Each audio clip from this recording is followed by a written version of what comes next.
Assalamualaikum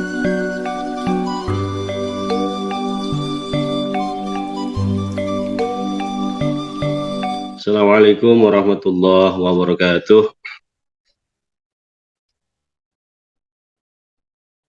Alhamdulillahirabbil alamin. Allahumma shalli wa sallim ala sayyidina Muhammadin wa ala alihi wa sahbihi ajmain. Ilahi anta maqsudi wa ridhaka matlubi atini mahabbataka wa ma'rifatak.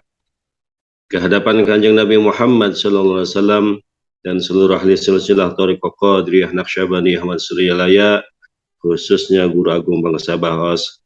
Al-Fatihah. A'udzu billahi minasyaitonir rajim. Bismillahirrahmanirrahim. Alhamdulillahi rabbil alamin. Rahmanir rahim. Maliki yaumiddin. Iyyaka na'budu wa iyyaka nasta'in. Ihdinas siratal mustaqim. Siratal ladzina an'amta 'alaihim ghairil maghdubi 'alaihim waladdallin. Amin.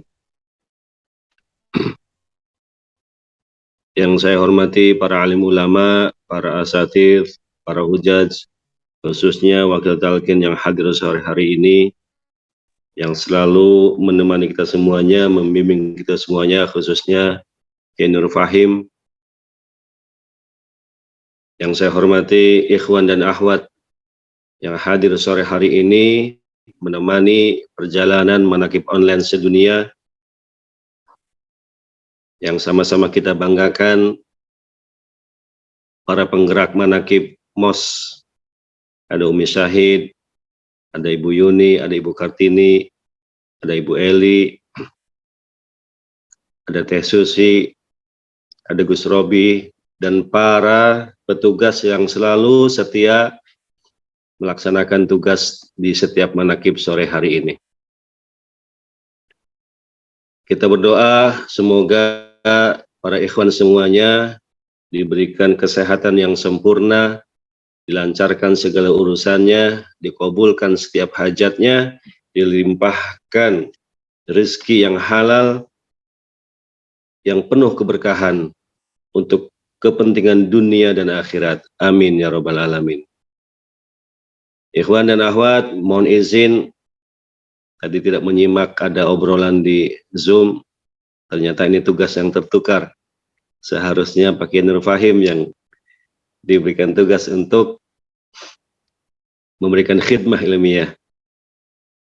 Mohon izin Pak Kiai, tidak untuk menggurui ataupun memberikan ceramah pada yang lainnya.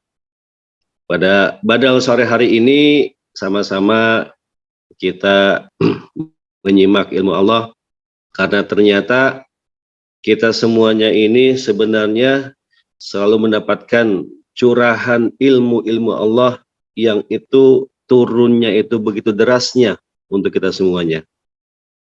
Salah satu ilmu Allah yang ditulis oleh salah satu kiai muda yang bernama Kiai Amir Rahman An-Nafi, beliau menulis salah satu buku yang luar biasa yang di dalamnya yang diberikan judul tentang 38 nama kalimat La ilaha illallah.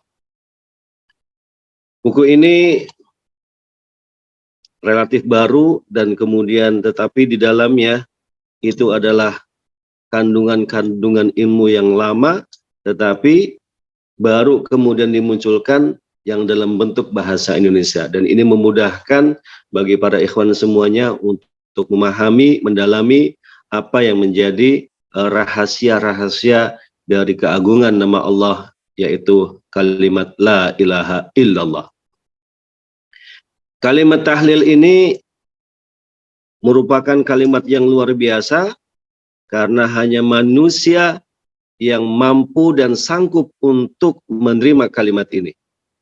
Makhluk yang lain tidak sanggup untuk menerima kalimat yang satu ini. Ikhwan dan akhwat, bahwa Pak Kiai dalam bukunya menuliskan ada 38 nama. Salah satu nama yang dituliskan yang pertama adalah disebut dengan La ilaha illallah atau kalimat tauhid itu, kalimat tahlil itu yang pertama namanya adalah kalimat tauhid. Mengapa disebut dengan kalimat tauhid? Karena kalimat ini adalah kalimat tauhid itu berarti satu. Kalimat ini dinamakan kalimat tauhid karena kalimat ini adalah kalimat yang meniadakan, mengingkari terhadap kemusyrikan secara mutlak. Yang dimaksudkan dengan mutlak di sini adalah menafikan atau mentiadakan Tuhan selain Allah dan menetapkan hanya Allah satu-satunya Tuhan yang wajib disembah oleh kita semuanya. Hal ini merujuk pada salah satu daripada surat Al-Baqarah ayat 163, wa ilahukum ilahu wahid, dan Tuhan kalian adalah Tuhan yang satu. Berdasarkan ayat inilah kemudian kalimat tahlil ini disebut dengan kalimat tauhid. Bahwa kalimat ini sudah kita sampaikan sebelumnya. Ini maknanya adalah meniadakan, mengosongkan, mengingkari sesuatu yang itu bukan Allah, yang itu menetap dalam hati manusia. Sehingga apabila ada di dalam hati manusia itu selain Allah, maka ini harus ditiadakan, harus dikosongkan, harus dibersihkan, agar kemudian kolbu kita itu nisbi, kolbu kita itu kosong. Kosong dari apa? Kosong dari segala sesuatu yang namanya makhluk. Ketika sudah muncul kenisbian tersebut, muncul kenihilan tersebut, ketiadaan makhluk dalam kolbu, maka ditetapkanlah hanya satu nama saja, yaitu Allah saja sebagai Tuhan bagi kita semuanya. Nah, inilah alasan mengapa kalimat tahlil disebut dengan kalimat tauhid. Ikhwan dan akhwat semuanya, bahwa Kiai Amir kemudian mengutip salah satu bagian daripada Miftahus Sudur di pasal 6, bahwa Miftahus Sudur mengatakan, kita semuanya tidak akan bisa menggapai kalimat la ilaha illallah. Kita semuanya tidak akan mungkin sampai kepada ketauhidan.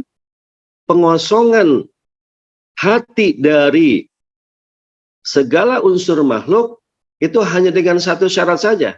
Bahwa kalimat la ilaha illallah adalah kalimat yang kemudian dituliskan oleh Abah Anam dalam pasal 6 ayat di Miftahus Sudur sebagai persyaratan untuk menetapkan hanya Allah saja. Karena kalau misalkan kemudian kalimat la ilaha illallah itu tidak ditetapkan dalam kolbu kita, tidak ditanamkan dalam kolbu kita, maka akan terjadi dualisme. Di mana dualisme terjadi? Baik itu di dalam lisan kita maupun di dalam kolbu kita. Ketika lisan kita mengatakan la ilaha illallah, dia Tuhan selain Allah, tetapi hati kita itu ada unsur lain selain Allah, maka sesungguhnya hati kita itu akan terhalang, akan terhijab dari bertemu dengan Allah. Kita akan terhalang kepada Allah. Kita semuanya tidak bisa bertemu dengan Allah. Ketika lisan kita mengatakan la ilaha illallah, tapi hatinya tidak. Begitupun sebaliknya. Apabila kemudian hati kita mengucapkan la ilaha illallah, ada hanya Allah saja di dalam hati kita, tetapi lisan kita mengatakan Tuhan kita bukan Allah, maka ini pun terjadi, ada hijab di sini, ada penghalang di sini.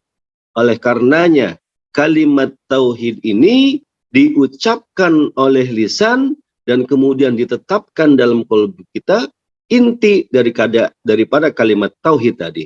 Supaya apa? Supaya terjadi sinkronisasi antara lisan dengan hati kita. Jadi jangan sampai kemudian terjadi unsur yang kemudian tidak konsisten.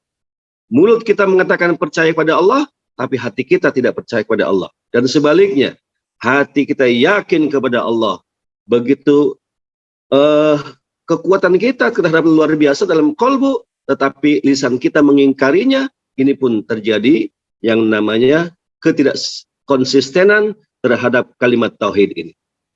Nah, kalimat ini harus dilaksanakan secara kontinu. Kalimat ini harus ditetapkan secara terus-menerus agar terjaga lisan kita terus untuk kita terjaga dari sesuatu pengingkaran terhadap Tuhan selain Allah. Lisan kita harus dilatih, kolbu kita pun harus dilatih.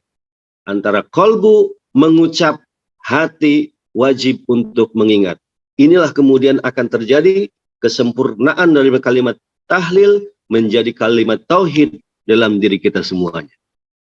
Ikhwan dan akhwat yang dimuliakan oleh Allah, bahwa kita semuanya menyadari bahwa perjalanan kita untuk sampai kepada Allah itu melalui perjalanan yang sangat panjang. Perjalanan kita itu perjalanan yang tidak mudah.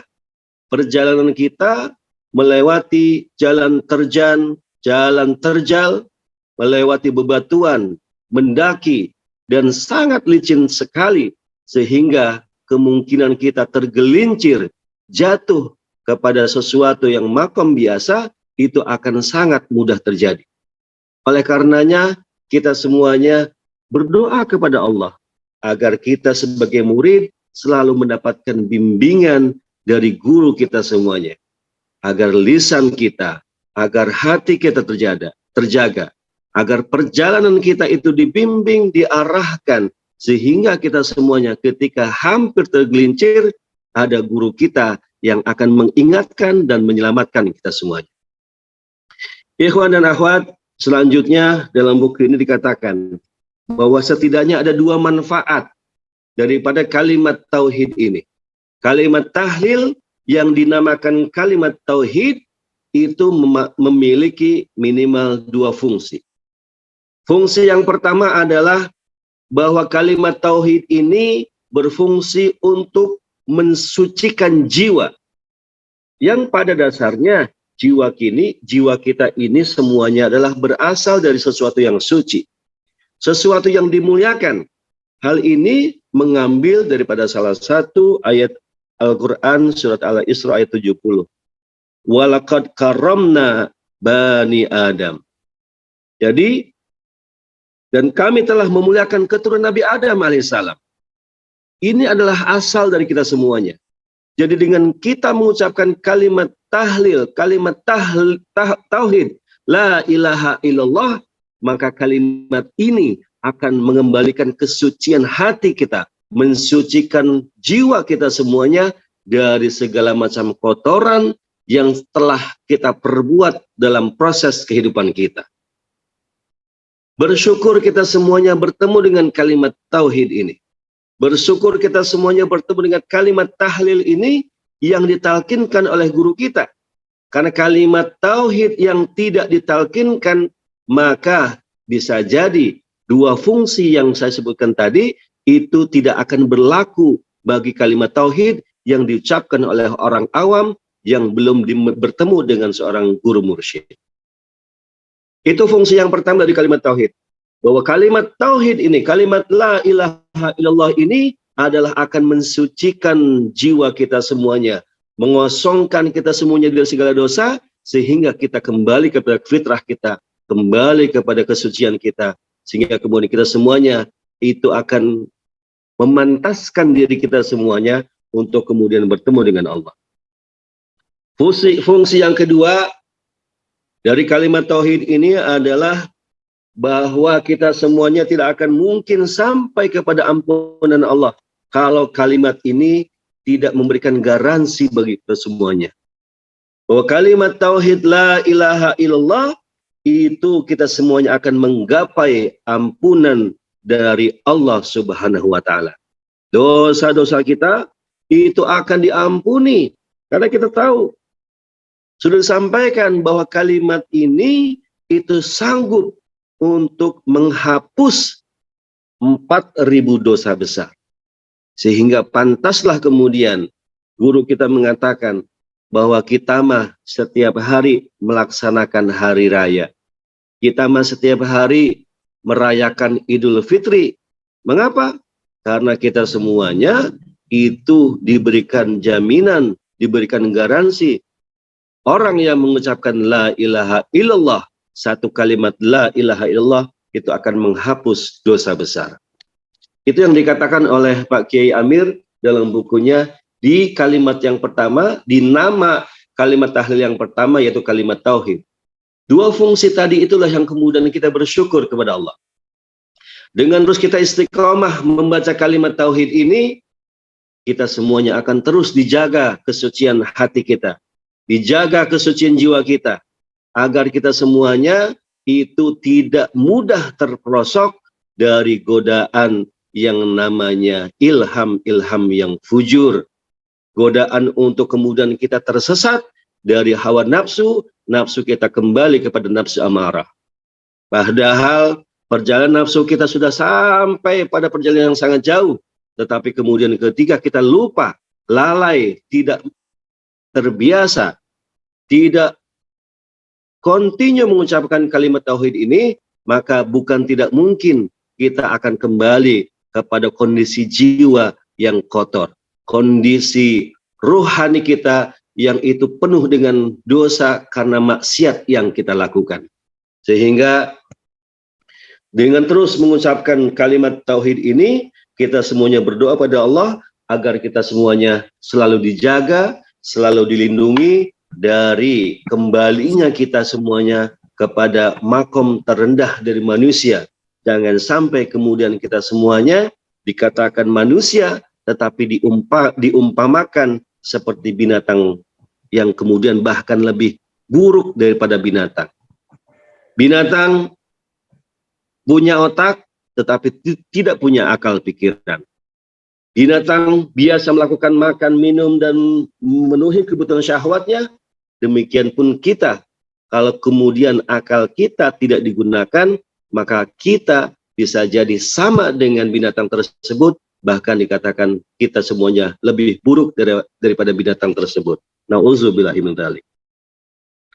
Ikhwan dan akhwat semuanya, di kalimat terakhir dari kalimat tauhid yang ditulis oleh Ki Amir ini katakan, beliau mengutip salah satu tafsir dari tafsir Jalalain mengatakan bahwa hancurnya bumi dengan kemusyrikan dan kemaksiatan.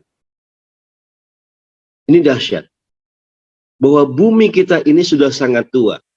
Bumi yang kita tinggali ini umurnya sudah ribuan, mungkin sudah miliaran tahun. Dan umur yang sudah sangat tua ini, itu akan hancur ketika kemudian isi dari bumi ini, manusia yang berada di dalamnya melaksanakan kemusyrikan dan kemaksiatan yang terus-menerus. Dan itu semuanya, kemusyrikan dan kemaksiatan ini adalah sebagai salah satu yang harus kita hindari. Dan itu semuanya akan bisa terhindari, akan bisa dijaga kehancuran bumi ini hanya dengan mengucapkan kalimat tauhid ini. Ini yang diterangkan dalam tafsir Jalalain oleh Kiai Amir. Bahwa kalimat ini sanggup untuk menahan daripada kehancuran bumi dan alam semesta ini. Karenanya kemudian kita bersyukur kepada orang yang terus istiqomah membunyikan, mengucapkan kalimat tauhid ini, kalimat la ilaha illallah ini. Karena kalimat inilah yang kemudian karena rahman dan rahimnya Allah, kemarahan Allah terhadap kemaksiatan dan keingkaran manusia kepada Allah itu tertahan.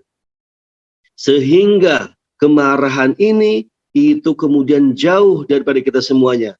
Yang kita rasakan adalah rahman dan rahim Allah. Sehingga dengan rahman dan rahim Allah tersebut, bumi ini masih terjaga. Alam semesta ini masih utuh. Kita masih terhindar daripada kehancuran alam semesta ini. Kiamat sugro, kiamat kubro, itu kemudian akan terjadi ketika manusia di bumi ini semuanya bermaksiat. Tidak ada lagi manusia yang bertauhid. Tidak ada lagi manusia yang kemudian itu mau mengucapkan kalimat la ilaha illallah. Kalaupun ada hanya satu manusia yang mengucapkan kalimat la ilaha illallah, maka bisa dipastikan kehancuran bumi, kehancuran alam semesta itu masih bisa ditangguhkan oleh Allah. Ditutup satu kalimat dari hadis yang dikatakan, lau jaa qailu la ilaha illallah yaumal qiyamati bi qurbil ardi dzunuban la ghafarallah lahu dzalik. Al hadis. seandainya pengucap, pengamal la ilaha illallah datang pada hari kiamat dengan membawa dosa sepenuh bumi, maka Allah pasti mengampuni dosanya. Masya Allah, subhanallah. Begitu dahsyatnya kalimat ini. Kalimat tauhid ini, kalimat tahlil ini memberikan efek yang luar biasa. Kita setidaknya murid yang masih jauh daripada konsisten, murid yang jauh daripada istiqomah mengamalkan amaliyah mursyid, maka kita berdoa kepada Allah agar kita semuanya didekatkan kepada guru kita semuanya, diberikan kelancaran usaha, kelancaran materi, kelancaran waktu, agar kita diberikan kesempatan untuk terus setidaknya minimal 1 bulan sekali kita melaksanakan suhbah kubro, kita melaksanakan suhbah sugro, berkunjung ke tempat kediaman Pangeran Sa'baos di Sinarasa, kita melaksanakan manakib di pusat, dan kita semuanya dipantau, dipandang oleh guru kita, sehingga mudah-mudahan dengan pandangan guru kita tersebut, kita kemudian berada di dalam radarnya guru kita semuanya, dan kita semuanya terus dibimbing, dan kita terus mendekat guru kita,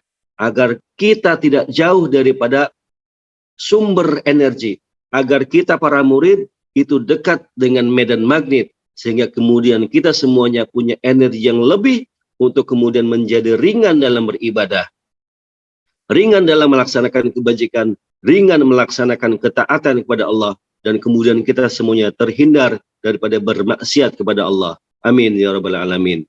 Semoga bermanfaat, berkah semuanya, segalanya selamanya. Mohon dimaafkan atas segala kekurangan. Billahi taufiq wal hidayah. Wassalamualaikum warahmatullahi wabarakatuh.